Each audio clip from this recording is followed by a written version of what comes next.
Another brick fan with a Harry Potter set. This is Hogwarts Wizards Chess. This is set 76392, was released in June 2021, has 876 pieces, 4 minifigures, and cost about $60 when it was released. This set is based on the first movie or book, which was The Sorcerer's Stone here in the US, and it is a full chess set for Wizards Chess. This set does come with a golden Professor Snape, which you see right here in the front, as well as 3 of the wizard cards. Let's take a quick look at the wizard cards. And in this one, I got Professor McGonagall here. I also got Nicholas Flamel. In fact, I got 2 Nicholas Flamels in this set.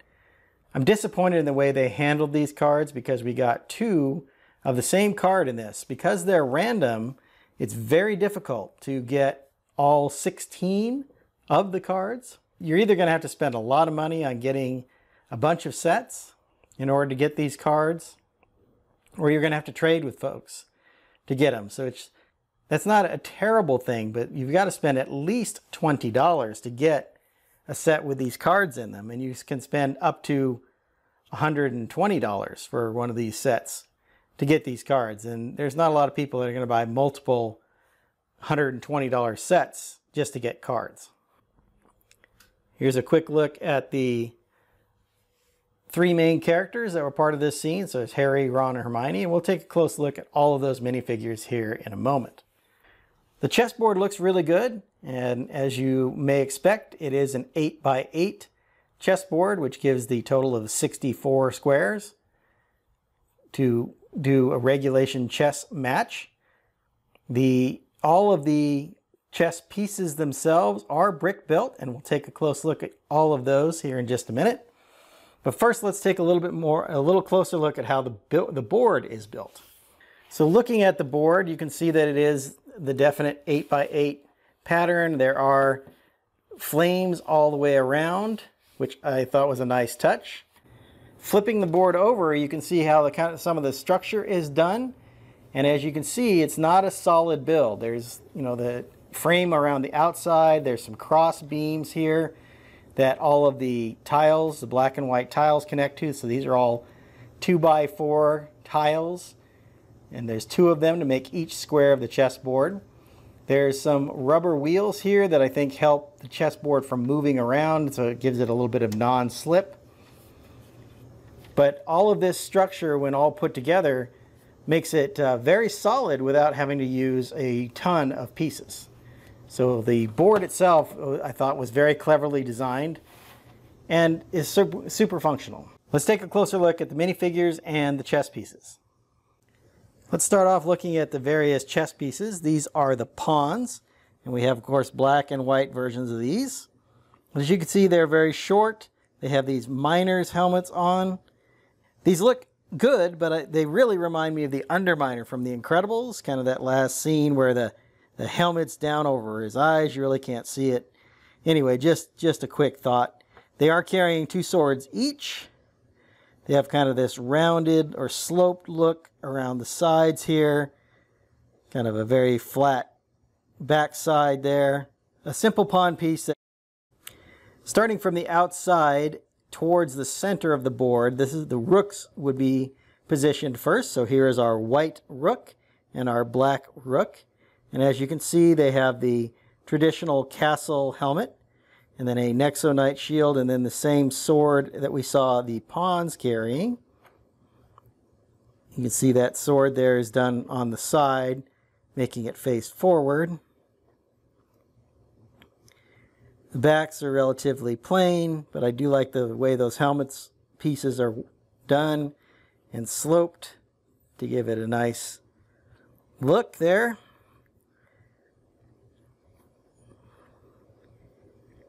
And then just quickly moving around back to the front.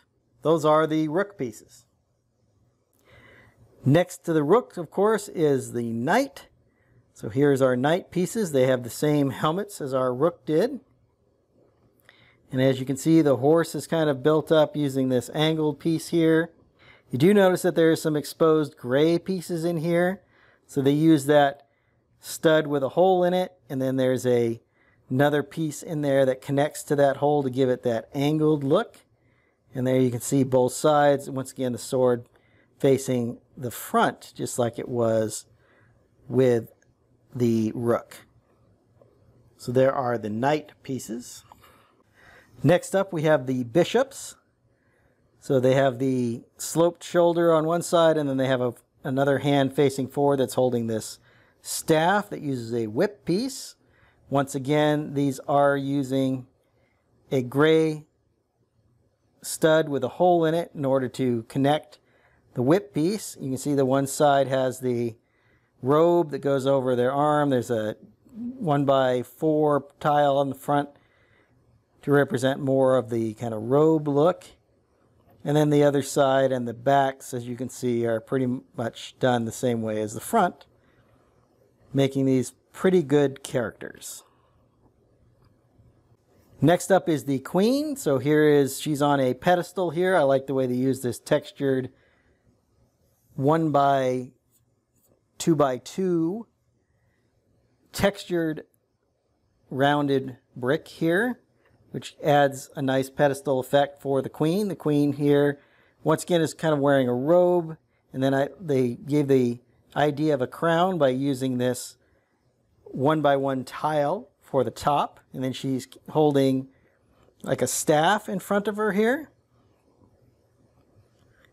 Built a lot like the bishop in the sense that they have this 1x4 kind of representing the robes, these slopes for the shoulders. These turned out well. Last up, of course, is the king. The king is carrying this long sword, once again on the same kind of pedestal as the queen was on. Shoulders are done with these pyramid pieces, and then he is wearing this full knight helmet, which is a good look. Obviously, both the black and the white knight are built exactly the same. And as you can see, they have that 1x4 again in the back as the robes. I do like the little texturing you get by using those pyramid pieces. So I think the kings turned out quite well. And then if you remember from the movie, the wizard chess king was holding a sword. And when you defeat the king, they drop their sword to indicate that they concede or they have lost the wizard chess match. Now that we've looked at the chess pieces, let's take a look at the minifigures that come with this set. As I mentioned in the opening, this set comes with Harry, Ron, Hermione, and a golden Professor Snape.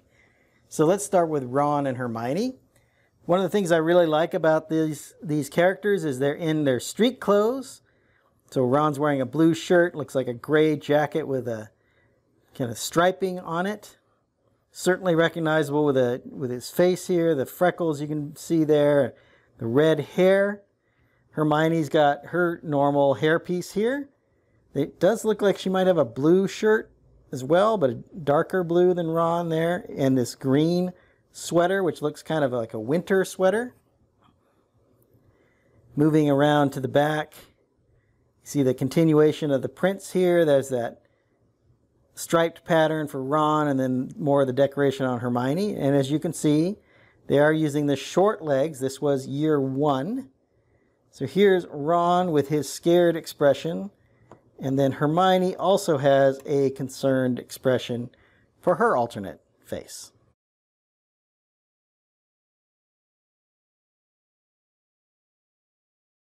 Let's move on to our last two minifigures. Last up, we have Harry Potter here in a red sweater. Looks like a lot of detailing. Probably the sweater that Mrs. Weasley made for him for Christmas. And then here is, he's got a little tear there, so you can see that blue shirt that he's wearing. Of course, he has in this case, a smiling expression. You can see the scar there on between the part and his hair. Here is Snape in a golden form, so you can see his robes here. You can see that vest that he wears underneath. Of course, he has a very grouchy expression on his face. It's interesting that there's no printing on the legs. But you do notice, because it's the 20th anniversary, you see the star pattern here like you did with the others. Moving around the figures, you see the continuation of that same sweater printing on Harry. Of course, the short legs for Harry. And then Professor Snape has that 20-year anniversary logo printed on his back, which takes up his entire back of the gold minifigure. No alternate expression for Snape, but then Harry, as you might expect, has that scared expression like the other two minifigs did.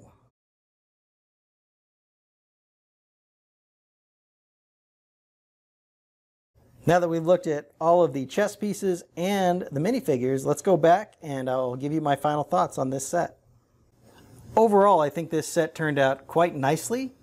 I like the chess board. It was set up just right. It's definitely set up so you can play a game of chess, which I think is very nice to have this. The pieces, the chess pieces, are built solid enough that they can be used as chess pieces. You're not going to be breaking a lot of pieces off. It'll take a little bit more pressure to get them off. So I think it will work functionally as a chess set. So that's a very nice feature.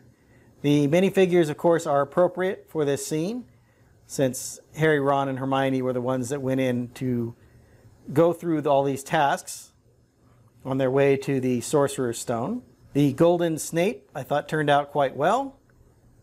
And it's nice to get those golden figures in each of these sets.